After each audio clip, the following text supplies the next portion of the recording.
right, so there's Trevor. There's Josh.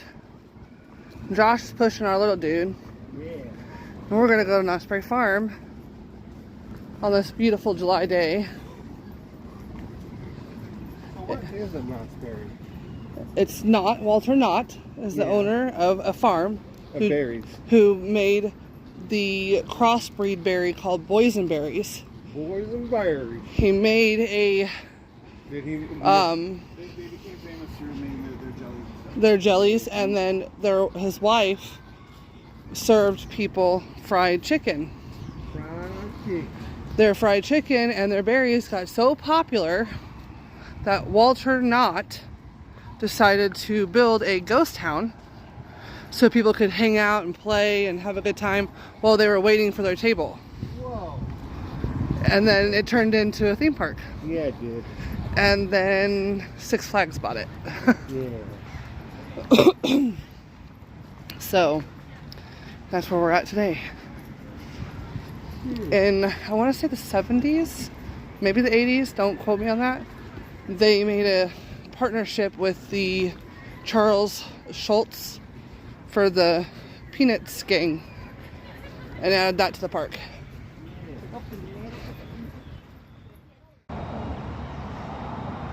It's a pretty cool statue. Very cool. Wow. It's pretty tall.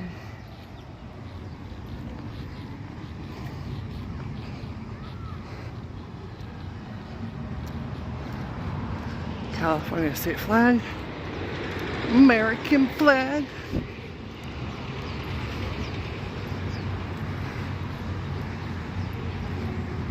The doors don't look promising. It's open daily, 10 a.m. to 4 p.m. Look at that beautiful rose garden. But yeah, I'm a moron.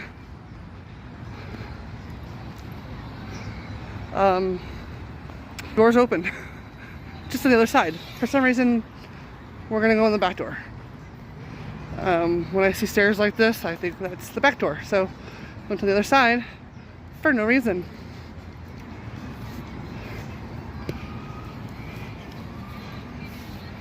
So that's why the door was locked.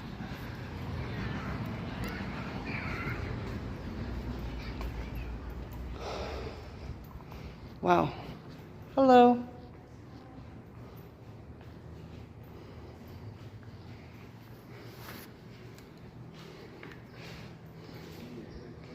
Please do not touch. The what? Oh yeah, it's warm in here, yeah. If they did, it'd be mud house. That's how I did it. I did mud house. Wow.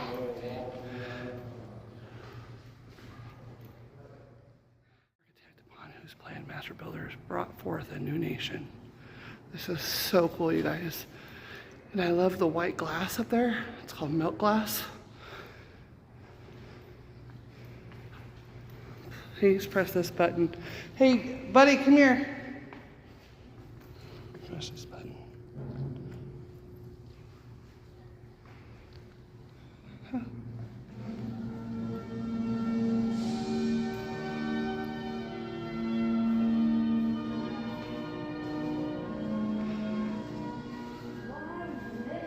It's called the Liberty Bell, and it has a crack in it. And that's a replica. That's not the real Liberty Bell. I'll take you to go see the real Liberty Bell.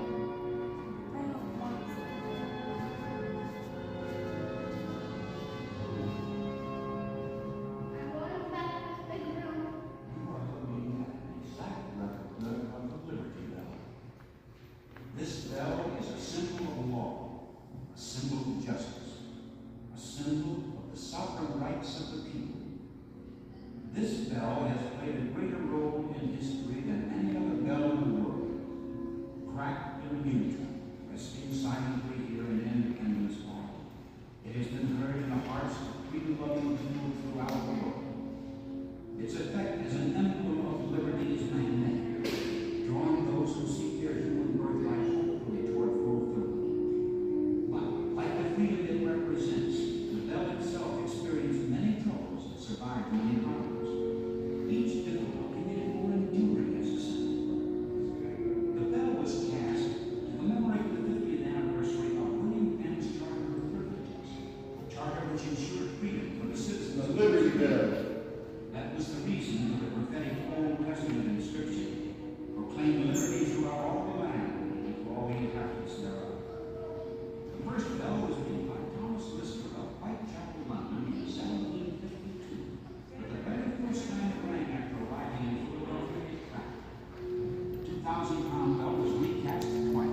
Charles Stowe and John Pass of Philadelphia.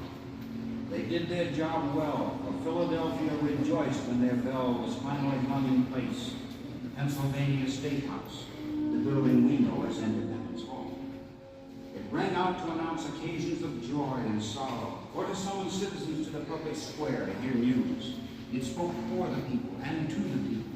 Its mighty tones became a voice that truly proclaimed liberty throughout all the land, unto all the inhabitants thereof. The bell summoned the convention of the Philadelphia Assembly. It later backed Godspeed Benjamin as he left for England in 1757 with a petition of grievances from the cause. Rang muffled in 1765 as the royal shelter of the protecting manpower came up the Delaware River bearing heavy taxstones. When the English Parliament forbade the colonists to manufacture iron, woolen goods, or hats, it rang forth a national rage. The bell rang muffled again when the British closed the port of Boston. But 9 months later it rang again, this time to announce how the redcoats had been routed at last. It rang out loud and clear to announce the signing of the Declaration of Independence, for now indeed the great bronze bell was truly proclaiming liberty. Later, it rang in agreement with the death of George Washington. It announced the election of Thomas Jefferson. Again in hushed tones, it sounded in mourning for Hamilton and Lafayette. On July 4, 1826, it came forth the 50th anniversary of the signing of the Declaration of Independence. On July 8, 1835, it was rung in memoriam as the body of John Marshall, the nation's 4th Chief Justice, was being taken from Philadelphia to Washington. The bell tolled out, stirring men's hearts and souls, and suddenly it cracked, never to peal out its wonderful messages again. Though the Liberty Bell is not personal, it is indeed a national hero. It was born in our greatest hour, lived through our glorious youth, retreated, advanced, sang, shouted, fought, and fell in line of duty. The Liberty Bell is a national symbol, great like Washington, Jefferson, Lincoln, yet plain like any of us. It is the only bell in the world in whose presence any man, regardless of race, creed, political belief, or wealth, would solemnly take off his hat and feel as well as show true respect. The Liberty Bell reminds each of us of our rights and privileges, but also of our duties and responsibilities as free men. To each of us, it suggests a rededication to the principles under which this country was founded. The Liberty Bell will continue to ring as long as men dream and hope. The Liberty Bell rings still. Rings hearts.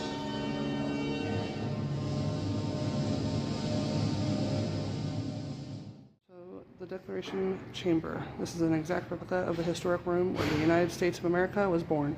Standing beside one of these tables, Richard Henry Lee on June 7, 1776 moved that these 13 colonies are and of right ought to be free and independent states. It was in this room that Congress adopted the Declaration of Independence on July 4, 1776, and our Constitution, which was signed on September 17, 1787.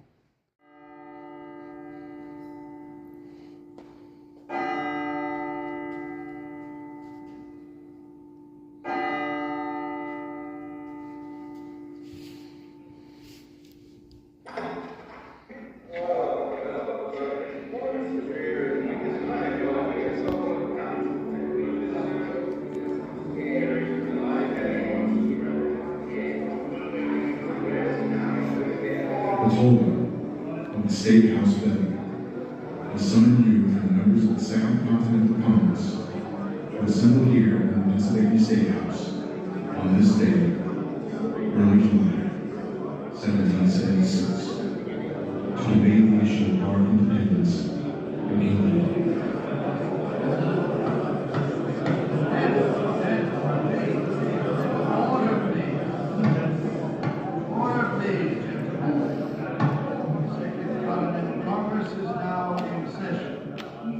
Chair recognizes Mr. Lee of Virginia. Mr. Hancock. Mr. Lee, I have a resolution to lay before this body. A resolution which reflects deeply upon the question of what terms we should consider in any further negotiations with the enemy. According to the instructions of my constituents in Virginia, I am asked to propose this resolution before Congress. Resolved, that these united colonies are and of right ought to be free and independent states, that they are absolved from all allegiance to the British Crown, and that all political connection between them and the state of Great Britain is and ought to be totally dissolved. Mr. Chairman. Yes, Mr. Adams. I wholeheartedly second this resolution. So noted. Independence? Complete independence? It's fantastic to even think seriously of considering it. Gentlemen, the resolution has been moved and seconded. The floor is now open for debate and comments on this resolution for independence. Praise be to heaven! Now our people really have something to fight for. Only an extremist could put forth such ideas. Sir, this struggle was not intended to degenerate into total war and anarchy. Yes, what kind of extremist proposal is this? We are supposed to be in a limited war to secure specific rights for these colonies. Have we forgotten that these colonies were driven to take up arms? Gentlemen, please, one at a time. The chair recognizes Mr. Samuel Adams of Massachusetts. Thank you, Mr. Chairman. As it now stands, gentlemen, many of our soldiers wonder what they are really suffering and dying for. This Declaration of Independence will give our people new hope. It will give us something really worth living for, and, if need be, worth dying for. Our intent has never been to destroy or throw over that government, but to reform it and safeguard ourselves under its protection. Complete independence? Why, that would be like a child being thrust out of his father's house. As much as Great Britain is our sworn enemy, we must not offend her too much. Is this the talk of appeasement? Why, think what would happen if we were to carry this resistance too far. Make a new peace proposal to the British. A better While the very roots of our society are firmly implanted upon English soil. Our customs, our traditions, complete independence, it's simply unthinkable.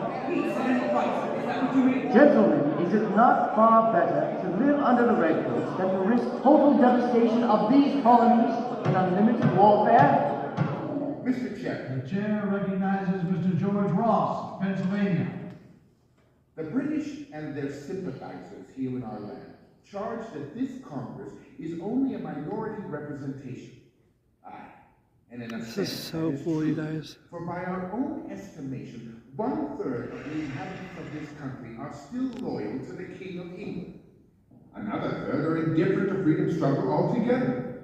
That only leaves about 1/3 who are dedicated patriots.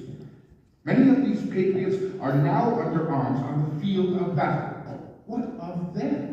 It is they who are willing to make a reality of the rights we argue for, make them real by writing their sentiments often enough in pools of their own blood. We owe them something more for their lives than a negotiated stalemate. That's right. But gentlemen, I maintain that if we adopt this declaration, the British will lay waste to all our towns from sheer vengeance. Bless you. I wish your sentiments for independence were as strong as your snuff.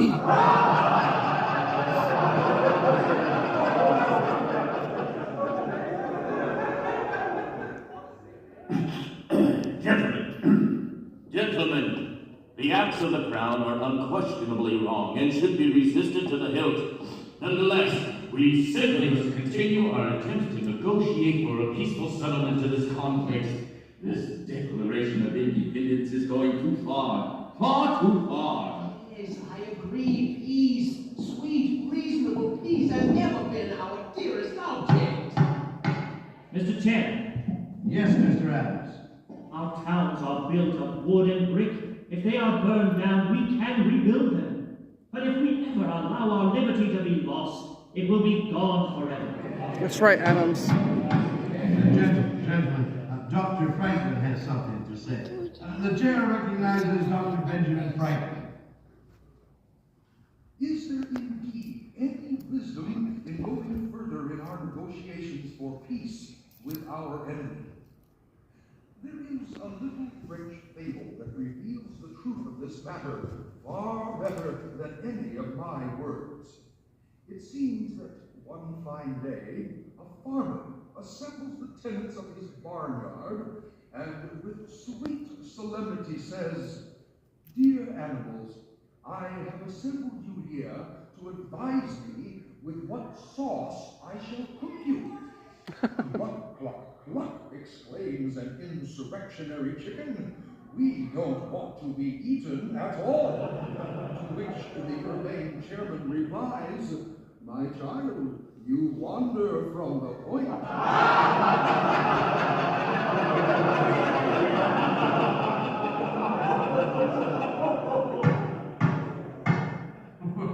Well, gentlemen, it seems that the debate on independency could go on forever. Therefore, I will appoint a committee of 5 to draft a declaration and submit it to this Congress for approval. Mr. John Adams of Massachusetts, Mr. Roger Sherman of Connecticut, Mr. Robert Livingston of New York, Dr. Franklin of Pennsylvania, and Mr. Thomas Jefferson of Virginia. This Congress will stand adjourned until called by the Honorable Secretary Thomas.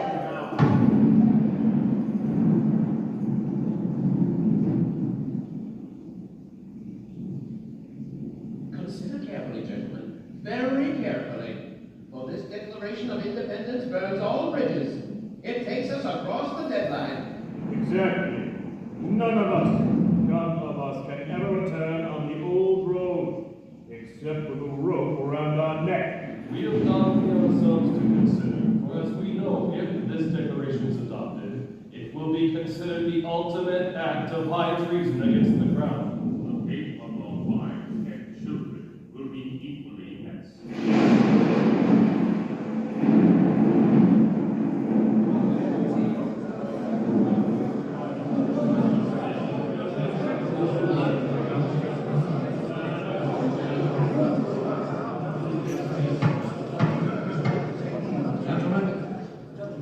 Jefferson's completed draft of the Declaration of Independence is before you. We must now commence the vote. Mr. Thompson, you will call the roll and record the votes. If Delaware says yes, we will go along. Only if New York agrees will we consent. Well, if the majority seems to think it wise, we will concur also. I say no. Defer it. There will be a better time. The idea is good, but the time may be premature. I say we must have more time to consider so serious a change. More attempts at negotiation. Mr. President. Order, gentlemen. The chair recognizes Mr. John Adams. Sink or swim, live or die, survive or perish. I give my hand and my heart to this vote. It is true, indeed, that in the beginning we aimed not at independence, but there is a divinity which shapes our ends. Why should we defer this declaration? Is any man so weak as now to hope for a reconciliation with England? You and I indeed may rue it.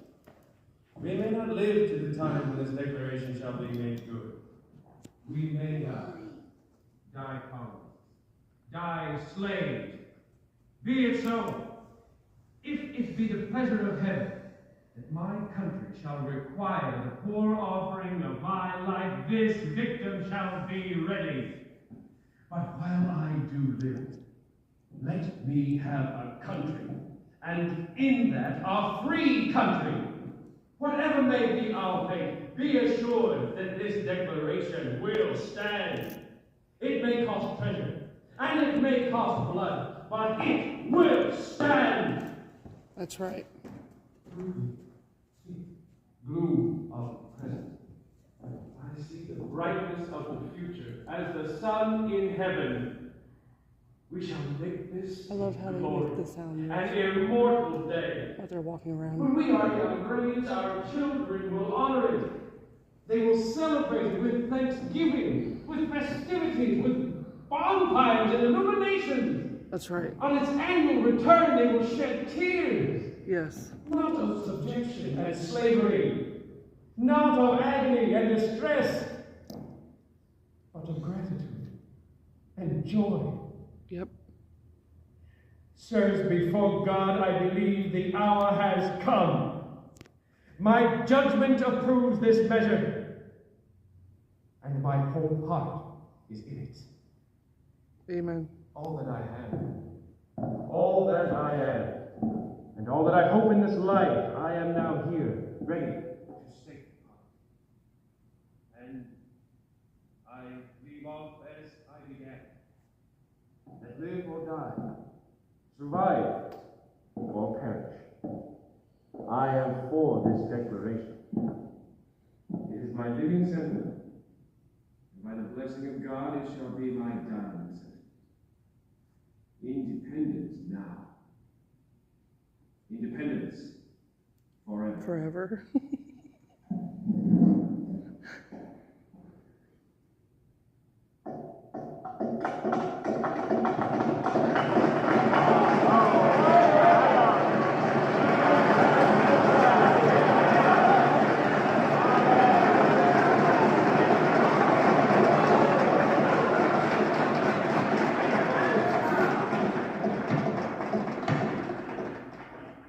Thank you for your sentiments, Mr. Adams.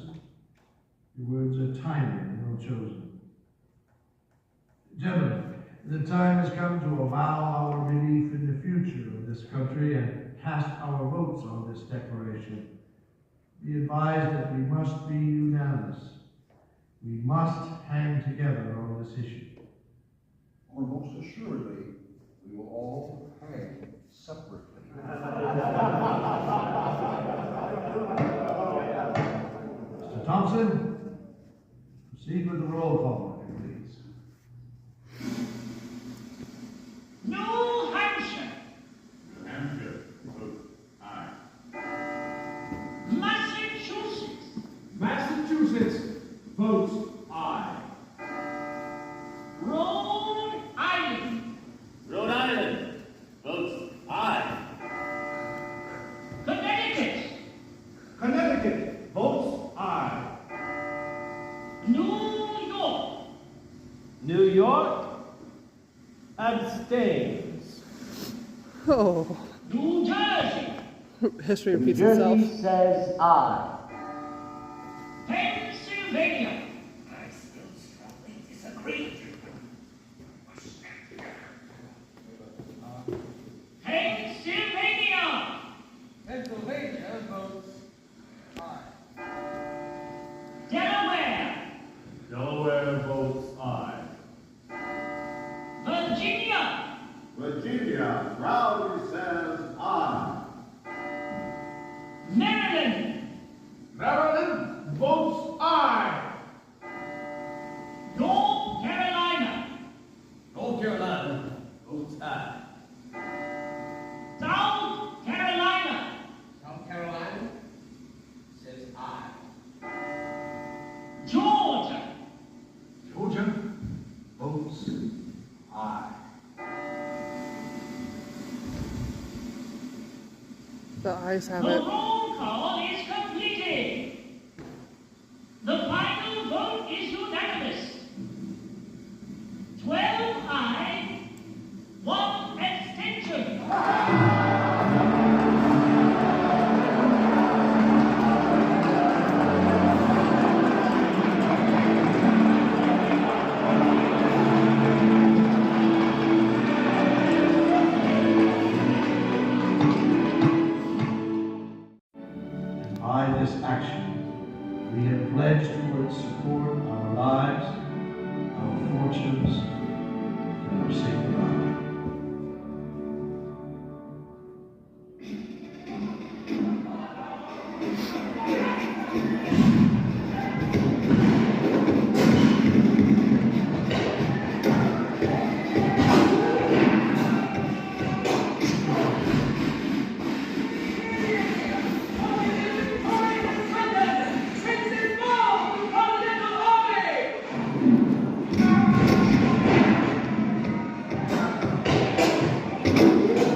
A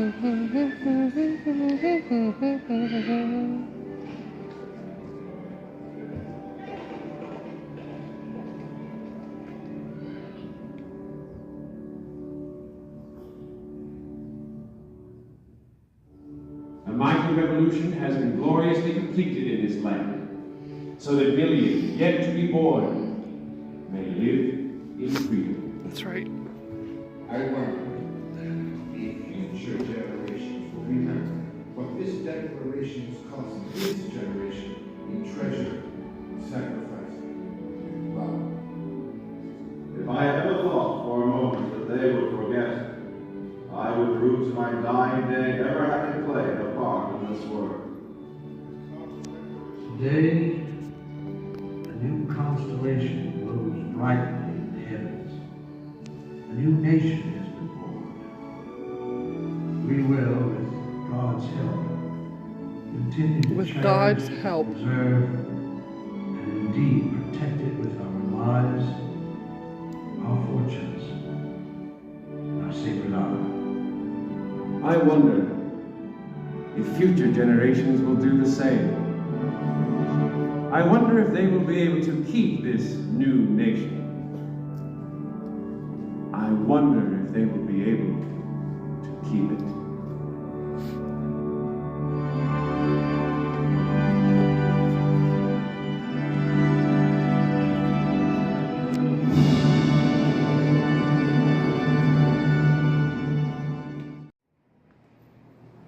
Betsy Ross.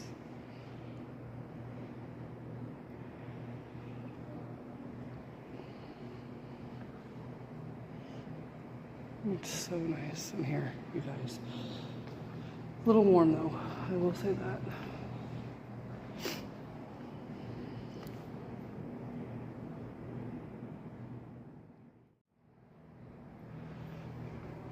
The British red coat.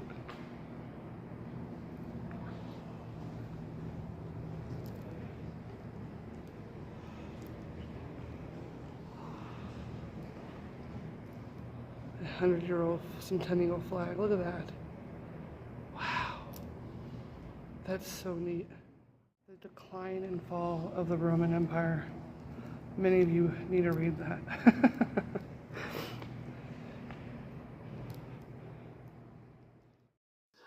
Thank you so much for watching this video, guys. Please be sure to hit that like and subscribe so I can keep the channel going, and have a magical day.